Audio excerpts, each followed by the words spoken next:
በአንድ ገጠራማ ስፍራ አንድ ጠንካራ ፈረስ ሳይሰለች ቀኑን ሙሉ ስራ ይሰራ ነበር። ዛሬ በጣም ነው የሰራሁት። ምናልባት ነገ ረፍት ማድረግ ሳይኖርብኝ አይቀርም። ለምንድን ነው እንደዚህ ደከመ ጀግናው? ትንሽ ረፍት ስለሚያስፈልገኝ ነገ አለቃን የተወሰነች ስራ እንደሚሰጠኝ ብቻ ጠይቀዋለሁ። ዛሬ ሰማሁትን ብነግርህ አታምነኝም።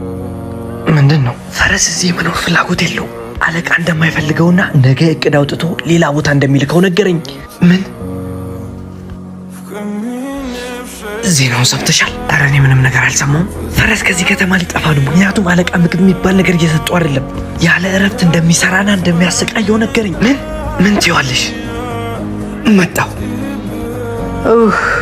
ምን ሆነሻል? ፈረስ የመጥፋት እቅድ እየጠነሰሰ ነው። አለቃ በራብና በጥማት ሊገለው ስለሆነ ነገ በጠዋቱ ሊጠፋ ነው።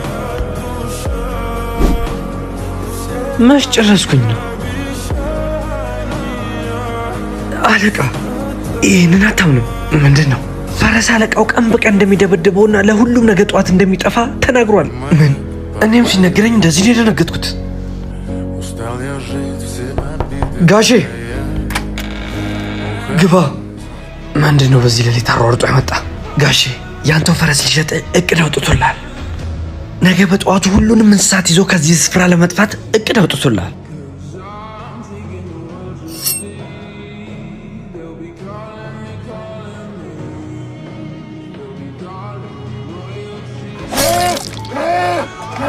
ፈረስ ለጓደኞቹ ያጋራው ስለ ነገ ትንሽ ረፍት ነበር። ይህ የሚያሳየው የሰው ልጆችን መራር እውነታ ነው። ሰዎች እናንተ ፊት ለፊት ሊያስመስሉ ይችላሉ፣ ነገር ግን ከእናንተ ጀርባ መቃብርም እየቆፈሩላችሁ ሊሆን ይችላል።